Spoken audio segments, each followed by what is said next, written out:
Hey everybody, welcome back to the K2N Online Paddle School. We are back here with episode number 15 of the K2N vlog. I'm actually filming this on Wednesday, the day of the release, so this is in the morning time, and then this should come out sometime in the afternoon. Here in Central Florida, I'm located in Hernando, Inverness, Florida specifically. Hurricane Milton is coming towards the west coast of Florida. It is expected to make landfall between the south end of Tampa and the northern end of Sarasota as of right now, sometime Thursday midnight, 2 a.m., and that's subject to change. I am about 150 miles away from Sarasota, so we're not gonna feel a tremendous amount of any of the flooding, the wind, and we will have some rain in our area, but we're not subject to flash flooding where I am personally. As you guys saw last week with a tree branch, giant one, falling on my prone board and the dragon boat, there is some risk of trees falling where we keep our larger vessels.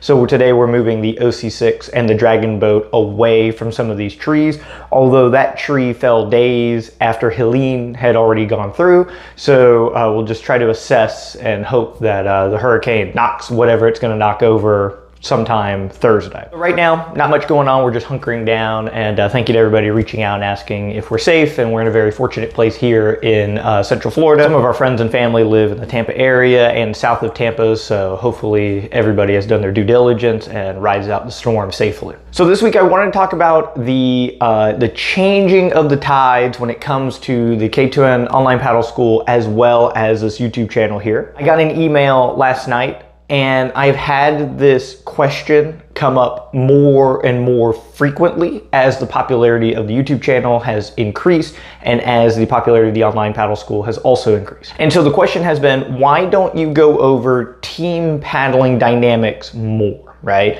With this channel and the online school, we typically only talk about individual paddling. And so when I refer to the changing of the tides, right, when this was all started, it started very small, right? The YouTube channel started with 1 subscriber, and then a little while later we got 2. And as you're building this up, right, you're a very small part of the community in the beginning. And so putting out content that directly goes against what a large majority of team paddle organizations center their paddling belief system on, it makes you a very easy target to dismantle and put down, especially on social media. And so I was highly aware that kicking an anthill when there is not much credibility backing some of the things that I'm saying outside of the physics and going over the science and some of the step process.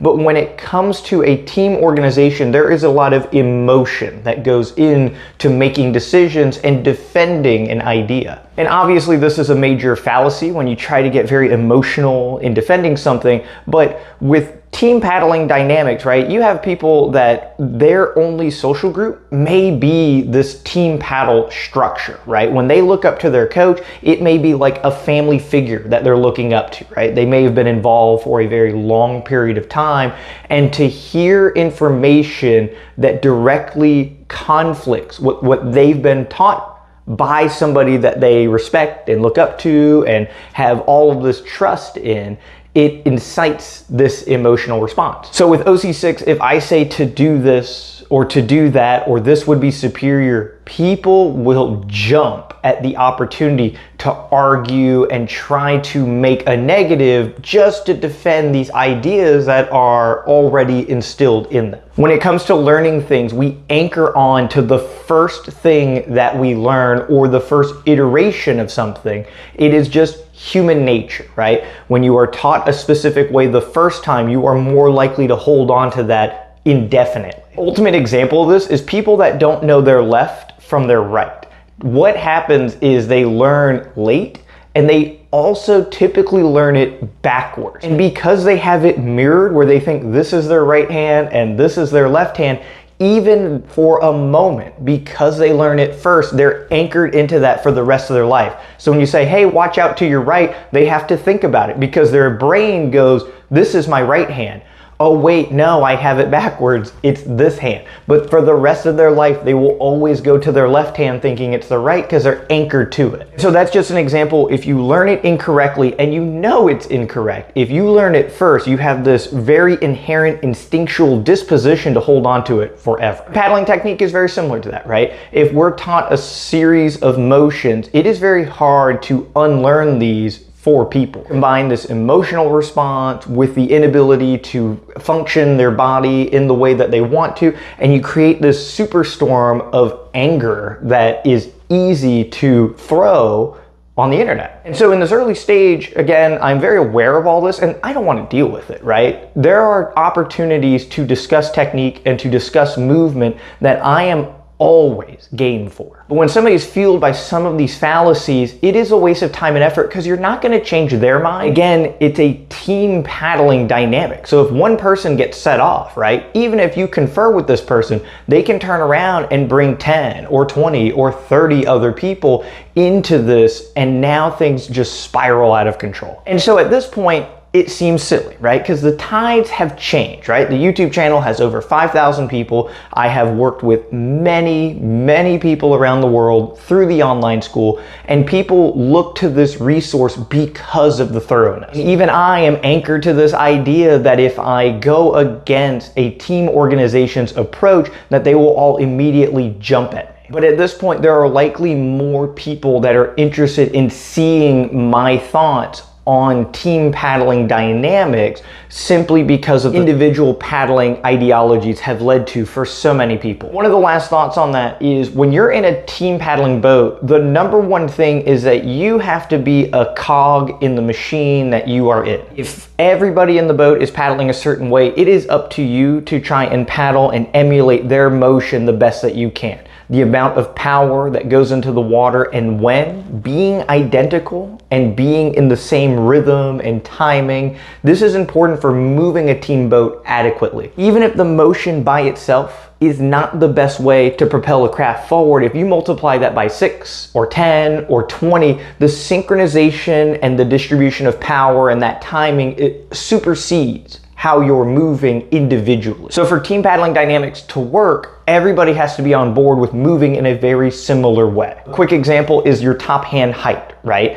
As the top hand comes down, the lower it is to the water, the more leverage we have and the easier it is to put your body weight on it. When my hand is up here, the amount of force that I get moving it 3 or 4 inches here is different than the amount of force I'm gonna get moving it 3 or 4 inches here, or 3 or 4 inches here, right? So getting these hands to be in the same place during the stroke allows that power distribution to be very similar, right? If I am weaker up here and I am following somebody whose hand is here, it means that they're grabbing more water, they're in the middle of the power phase potentially, and their timing of power is slightly different. That's just one example with the top arm height and how we can connect to the water and getting that together. If you have 20 people and they're all doing this, the power distribution in the water is identical, right? So the boat is going to move more efficiently. Being out of rhythm on that, even if this paddler is more effective in that moment, they are not backed up by a team that's working with them. So this is now rendered useless the bigger the boat is. And the influence has grown to the point that many coaches seek out this YouTube channel and the online school as learning resources to help their paddlers, right? So by putting out OC6 and dragon boat technique specifically, people can use that and use those drills to teach their own clubs to try and get that synchronization and fluidity throughout the entire crew. Ultimately, I do appreciate the outreach that everybody has. It's very easy to email me or send me a message on Instagram or Facebook or get in touch. However, even leaving comments here on YouTube, I read all of it. And there are things that I use from that to try and make these services better. So I advocate to learn and grow and try to do all these things within the paddle stroke, and I try to do the same things from a paddle coaching dynamic as well, right?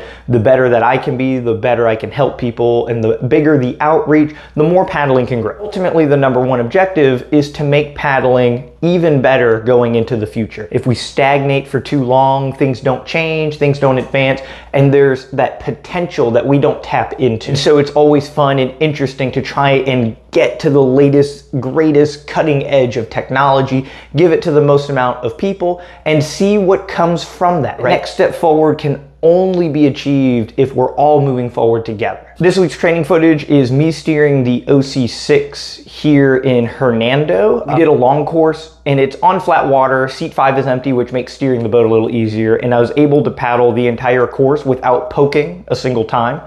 There was a section with crosswind where I was debating if I was going to die because I couldn't steer the boat as efficiently without poking, but I was able to make it work exclusively with draw strokes, forward strokes, and posts. And the last bit of footage is paddling OC1 here with my wife at the local Rainbow River. During the wintertime, if you ever want to come over and do lessons or do a camp or anything like that, feel free to reach out anytime.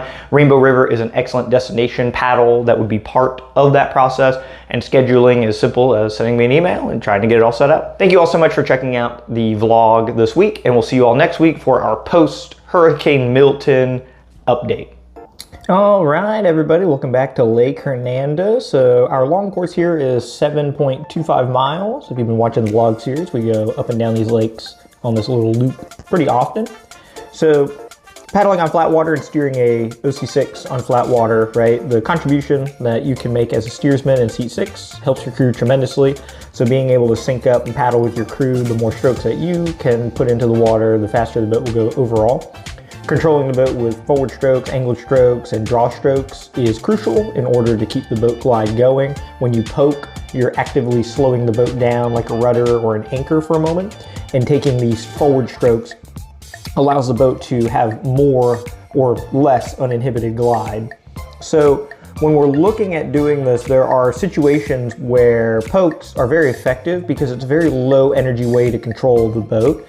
And with controlling a boat with forward and angled strokes, you have to plan ahead, right? If the boat gets away from you in a sense and the momentum turns the boat too much, then you won't be able to horsepower your way to controlling it again, right? You are forced to poke.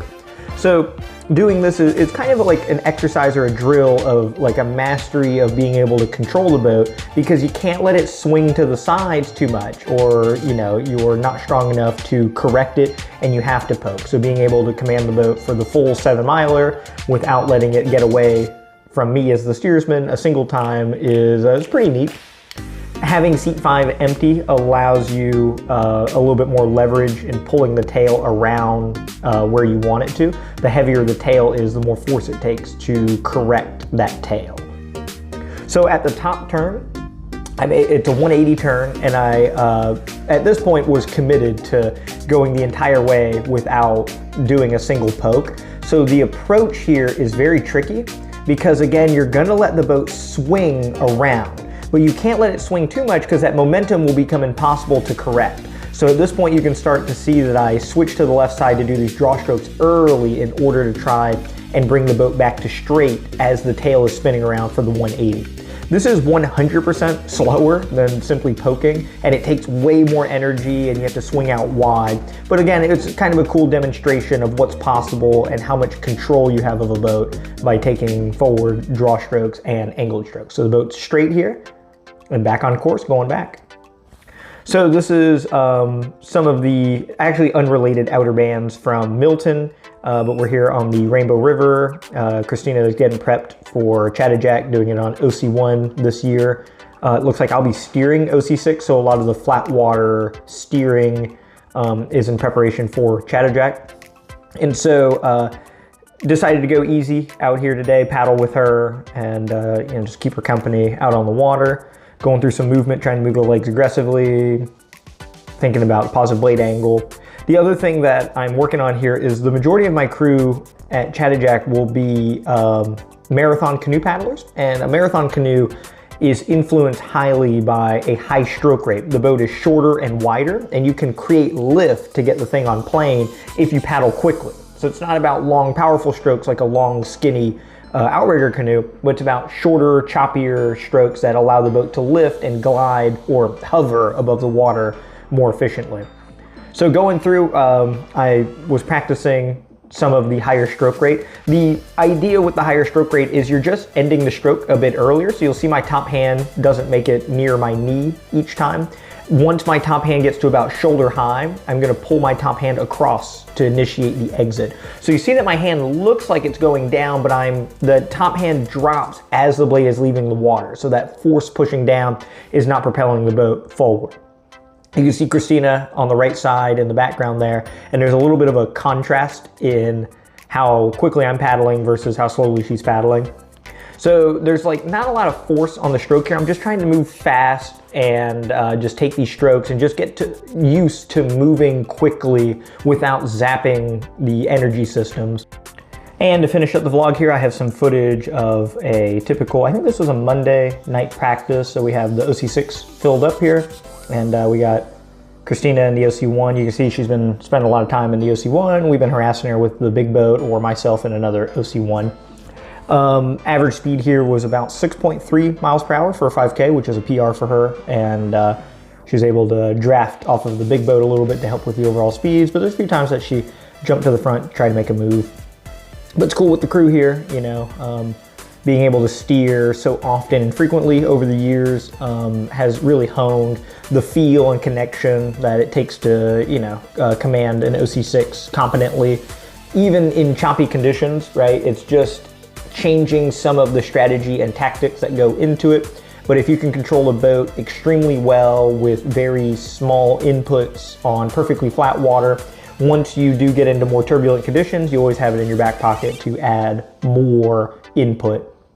So this is the final sprint here. This is about 50 meters between the buoy on the right to the next one. There's a lot of times that I try to make sure that the boats end up going the same speed by regulating how much I'm paddling in seat 6. And I like to win, so Christina's in shot of passing us, and I decided to paddle pretty hard. It's not shown on camera here, but we were able to just hold her off right to the end. Thank you guys so much for checking out the vlog series. If you are interested in any coaching or video reviews or anything like that, we have that on the K2N onlinepaddleschool.com. If you're interested in getting a high-vis short sleeve or long sleeve t-shirt, I can ship those across the United States. And if you are international, just let me know and I can go to my post office, figure out what kind of a quote that would be. Thank you all so much for the ongoing support, and we'll see you all next week for episode number 16 of the vlog.